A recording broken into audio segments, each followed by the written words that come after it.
بسم الله الرحمن الرحيم الحمد لله رب العالمين وصلي وسلم على سيدنا محمد وعلى آله وصحبه أجمعين.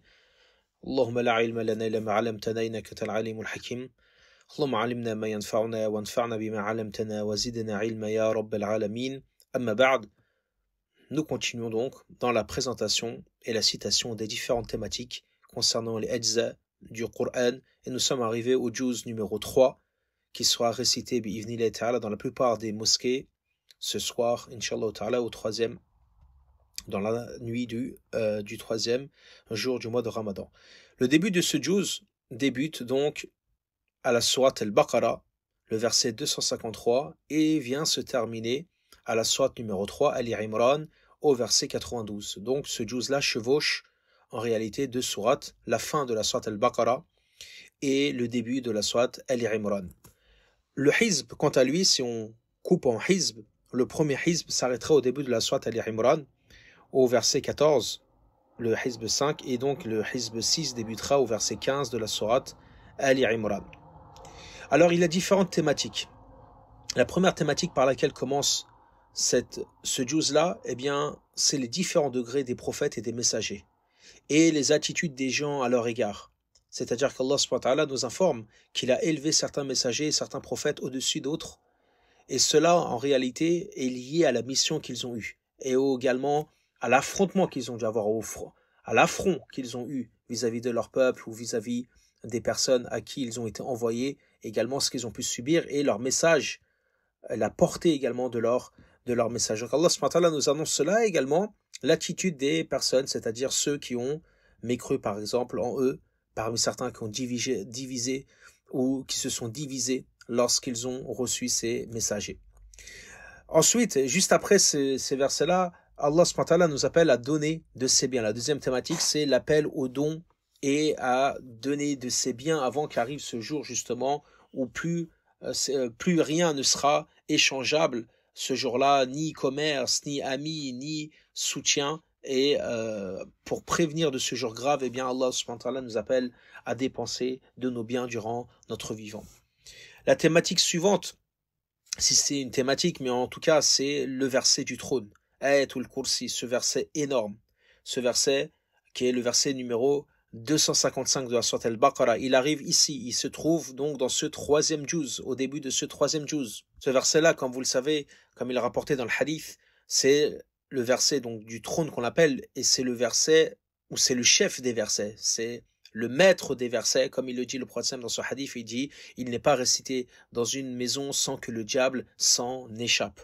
Donc l'importance de ce verset-là, l'importance de le mémoriser, l'importance de l'enseigner également à nos enfants, car c'est un verset énorme qui regroupe pas mal de bénéfices dont nous n'aurons pas l'occasion de développer ici. La quatrième thématique, ou la troisième, si on garde Ayat al-Kursi comme étant hors thématique, la troisième thématique est la liberté de croire en islam. Cette liberté-là, de croire bien sûr avant d'adhérer à l'islam. Et le fameux verset, La ikraha fid din, le verset 256, pas de contrainte en religion. C'est pour ça que ceux qui disent que l'islam s'est répandu avec l'épée, c'est un argument qui est complètement faux et mensonger. En réalité, personne ne force à se convertir et l'islam interdit les conversions de force, car nous allons plus développer des hypocrites que des croyants sincères. Donc l'islam appelle à la réflexion, appelle à se convertir par raison, par conviction, et non pas pour des éléments de ce bas monde. Les thématiques qui vont suivre justement vont aller à l'encontre de cette liberté que l'islam propose, du fait de croire ou non, à travers l'histoire notamment de Nemrod, le célèbre roi Nemrod et Ibrahim, ce despote qui prétendait être Dieu sur terre. Vous avez également l'histoire de Uzayr qui va suivre avec son âne, ou cet homme, même si son nom n'est pas précisé, les Mufassiroun disent que c'est Uzayr, parmi les fils d'Israël, ainsi que la demande de Ibrahim alayhi salam de voir comment la vie est donnée après la mort, ce qu'on appelle Ru'yatul Ayn, ba'da ru'yati al-qalb, c'est-à-dire qu'il avait la conviction qu'Allah subhanahu wa ta'ala a redonné la vie, mais il voulait le voir de ses propres yeux. Et ces versets-là, en réalité, viennent mettre en évidence la puissance d'Allah subhanahu wa ta'ala et qu'il est capable de toutes choses. D'ailleurs, c'est par cela que va conclure Uzayr, justement cet homme qui va voir qu'Allah subhanahu wa ta'ala est capable de restituer, de redonner vie à la mort. Il va dire par la suite A'lamu anna Allah ala kulli shay'in qadir. Je suis certain, je suis convaincu qu'Allah subhanahu wa ta'ala est capable de toutes choses. Donc ça vient montrer ici dans ces versets qui suivent et cette thématique la puissance d'Allah subhanahu wa ta'ala. Puis la thématique qui va suivre, la cinquième, c'est les donations dans la voie d'Allah subhanahu wa ta'ala. Allah va réinsister dans cette sourate et à la fin de cette sourate dans les dons et la donation et va nous indiquer également les comportements à adopter. Le comportement à avoir lorsqu'on donne, comme le fait de ne pas rappeler les mérites quand on a donné à quelqu'un, lui rappeler qu'on lui a donné, ou profiter de ce don qu'on a fait pour faire du mal à ces personnes-là, tout cela, eh bien, ne sied pas à celui qui donne véritablement et sincèrement pour Allah subhanahu wa ta'ala. Donc les versets qui vont en parler se trouvent entre les versets 261 à peu près à 264. Puis après avoir développé cette thématique, Allah subhanahu wa ta'ala, dans la sixième thématique, va donner l'exemple de ceux qui donnent pour Allah et ce qu'ils attendent et ce qu'ils retrouveront bi'idhnillahi ta'ala comme récompense, et de ceux qui donnent pour le diable et les conséquences qu'ils en tireront. La septième thématique abordera la base des donations. Qu'est-ce qui est bon à donner? Et Allah va nous enseigner que ce qui est bon à donner, c'est ce qui doit être le meilleur. C'est pour ça qu'il va dire ne donnez pas des choses dont vous ne prendriez certainement pas uniquement les yeux fermés. C'est-à-dire que vous n'accepterez ce cadeau, vous n'accepterez ce don que si vous avez les yeux fermés, parce que si avec vos yeux vous voyez ce qui vous est donné et vous voyez la pauvreté de ce qui vous est donné, jamais de la vie vous l'accepterez. Une chaise avec laquelle il manque un pied, une table qui est à moitié cassée. Et malheureusement, si on s'arrête 2 minutes sur ce verset-là, malheureusement des fois vous voyez, les mosquées sont comme un dépotoir. Des gens viennent y donner, se débarrasser de livres, des livres qui sont déchirés, des livres dans lesquels il y a eu des gribouillages d'enfants, etc. Des livres des fois qui sont illisibles, des livres des fois dans des langues qu'on ne parle pas. Ici en France, vous voyez des livres en allemand, des livres dans une langue qui est peu ou pas, on va dire, pratiquée dans ce pays. Et donc vous voyez que ces gens-là en vérité sont en train de se débarrasser et ils vous disent tenez fi sabilillah, sadaqa pour la mosquée, ces livres-là, ou une chaise ou une table, etc., etc. Alors que la mosquée en réalité mérite ce qu'il y a de meilleur. Lorsque l'on donne, on doit donner de ce qu'il y a de meilleur et non pas se contenter des choses qu'on veut se débarrasser absolument et dont on n'a pas trouvé preneur. Après cette thématique, la thématique qui suit, Allah subhanahu wa ta'ala va nous indiquer la caractéristique de ceux qui méritent justement ce don-là.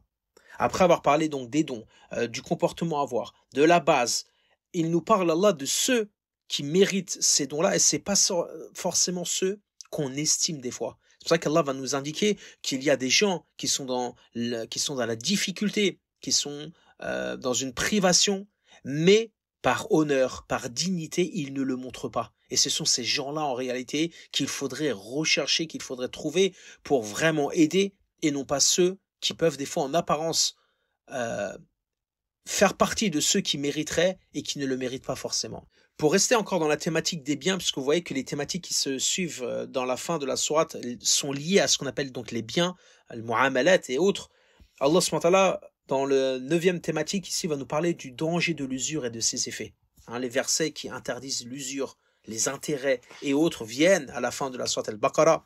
Et donc Allah subhanahu wa ta'ala nous indique à partir du verset 275 les éléments qui sont liés et les dangers de l'usure et de la déclenchement de la guerre d'Allah subhanahu wa ta'ala et de son messager envers ceux qui le pratiquent. Puis vient la thématique suivante, la 10e, ce qu'on appelle Ayatud Dayn, le verset de la dette. C'est le plus long verset du Coran, toute sourate confondue. C'est le verset donc 283. Ce verset-là, c'est le verset donc qui traite de la dette, qui nous traite de certaines règles dedans, de bienséance à avoir, certaines sagesses.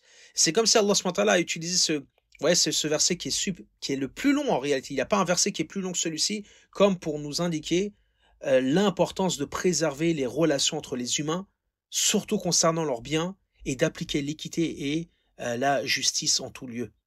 Donc ça montre l'importance de ces principes à travers ce verset-là.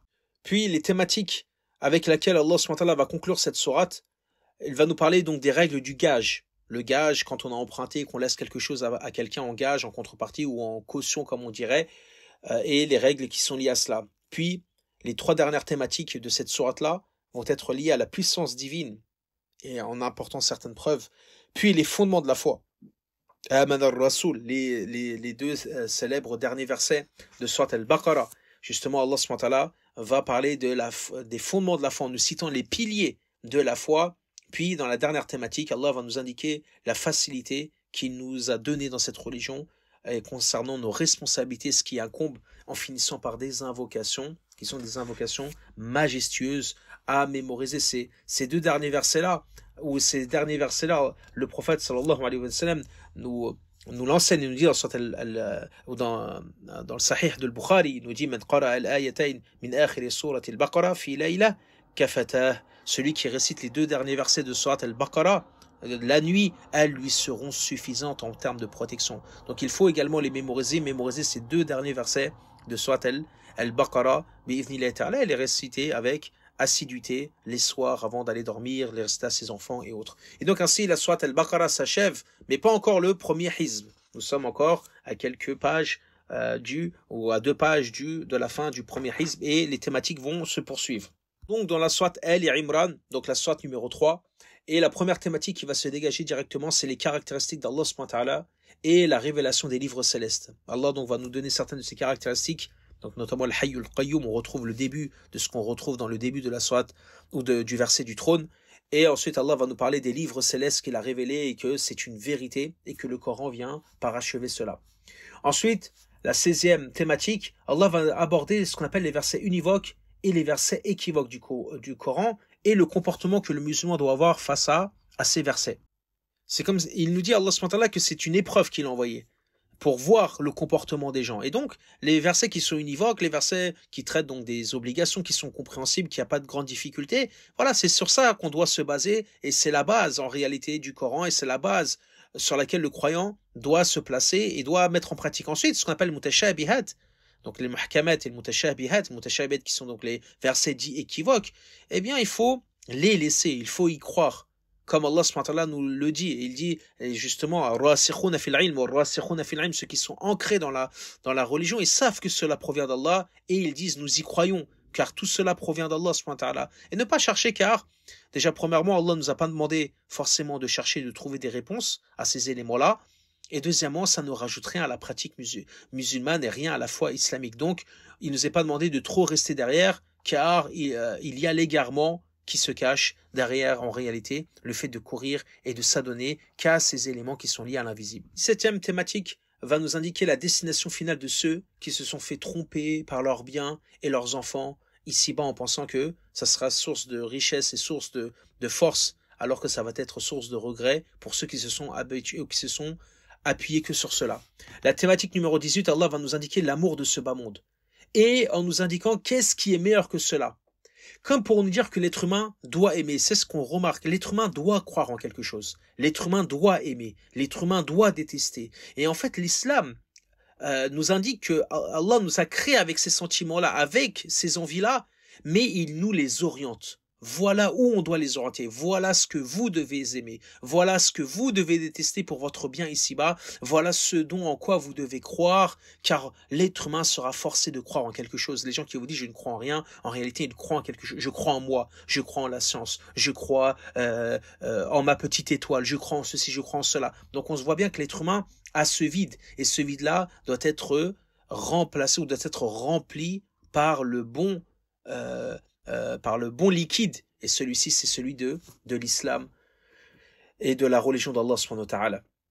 Donc ça, ici on arrive à la fin du hizb 5 et donc c'est le début donc du hizb numéro 6 après cette 18e thématique qui s'arrête donc au verset numéro 14.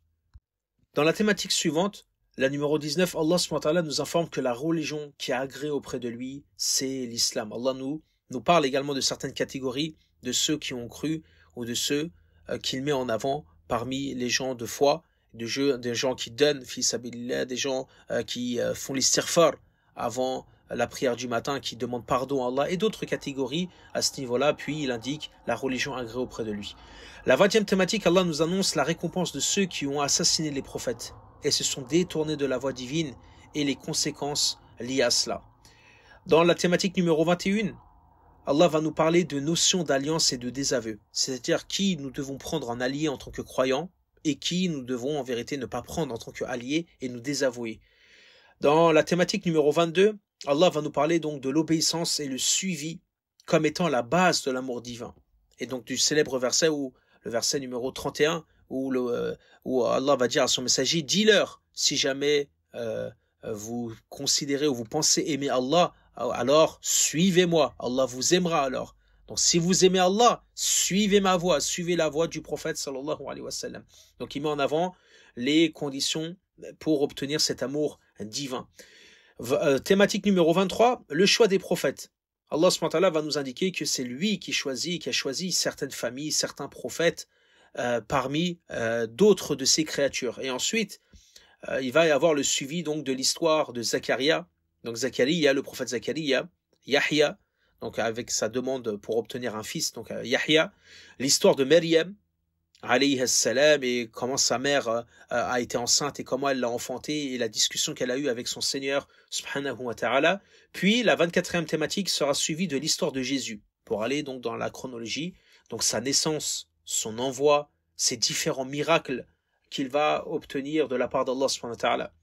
La 25e thématique va traiter donc de Jésus avec son peuple, comment il va se diriger vers les fils d'Israël, comment il va leur parler, comment eux vont recevoir ce message et comment ils vont se comporter vis-à-vis de lui.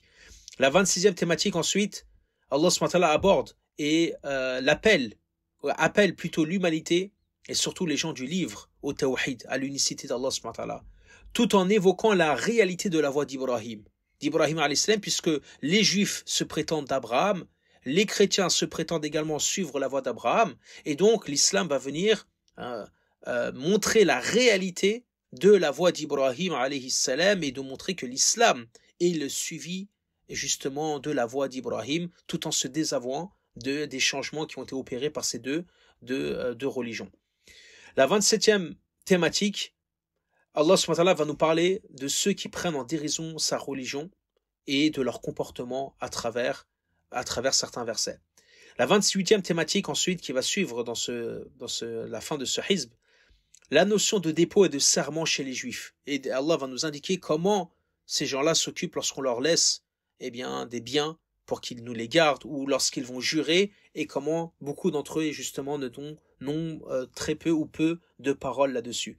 La 29e thématique, Allah va nous indiquer la véracité de l'islam et la fausseté du polythéisme. On dit sur plusieurs versets, en indiquant donc la véracité de l'islam et les preuves là-dessus, tout en se désavouant du polythéisme et en montrant sa fausseté.